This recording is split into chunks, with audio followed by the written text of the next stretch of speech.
மிதுன ராசினியர்களுக்கு வணக்கம்.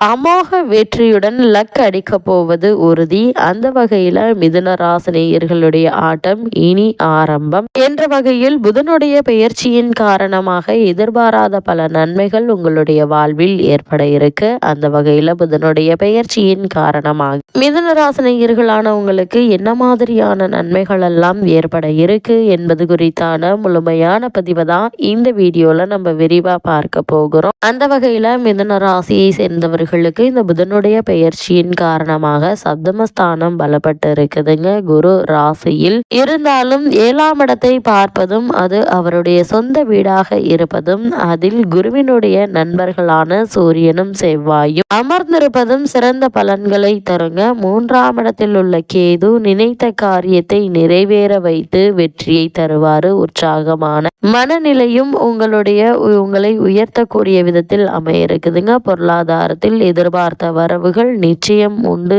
என்பதில் எந்த ஒரு சந்தேகமும் இல்லை. அதே போல் காலியிடம் நிலம் வீடு வாங்குவதிலும் விற்பதிலும் லாபம் நிச்சயம் உண்டுங்க. மகிழ்ச்சியான செய்திகள் உங்களுக்கு கிடைப்பதற்கான வாய்ப்புகள் இந்த தருணங்கள்ல அதிகமாக இருக்கு. அதே போல் உத்தியோகத்தில் உள்ளவர்கள் பாராட்டப்படுவீங்க. மேலதிகாரிகள் நிச்சயம் உங்களுக்கு உதவி செய்வாங்க. நீங்கள் எதிர்பாராத பல சலுகைகள் இந்த புதனுடைய பெயர்ச்சிக்கு பிறகு நிச்சயம் உங்களுக்கு பல விதத்தில் கிடைப்பதற்கான வாய்ப்புகள் அதிகம் இருக்குதுங்க. இருந்தாலும் கூட மிதுன ராசினியர்களான நீங்கள் என்ன மாதிரியான விஷயங்கள்ல கவனமாக இருக்க வேண்டும் என்று பார்க்கும்போது அவ்வப்பொழுது காரிய தடைகள் உண்டுங்க. எந்த பிரச்சனையும் ஜாக்கிரதையாக அணுக வேண்டும். ராசியில் குரு அமர்ந்திருப்பதால தேவையில்லாத மனக்குழப்பங்களும் தவறான புரிதல்களும் இருக்குங்க.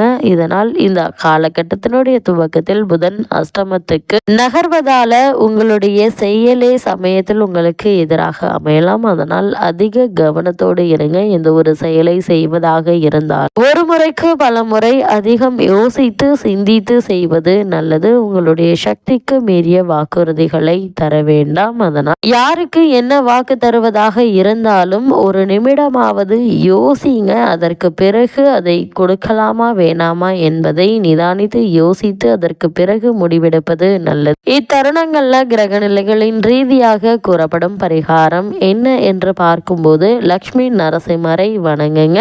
எண்ணற்ற நன்மைகள் உங்களுடைய வாழ்வில் நிச்சயம் ஏற்படும் என்பதை கிரக நிலைகள் தெளிவாகவும் உறுதியாகவும் எடுத்துக்காட்டுது.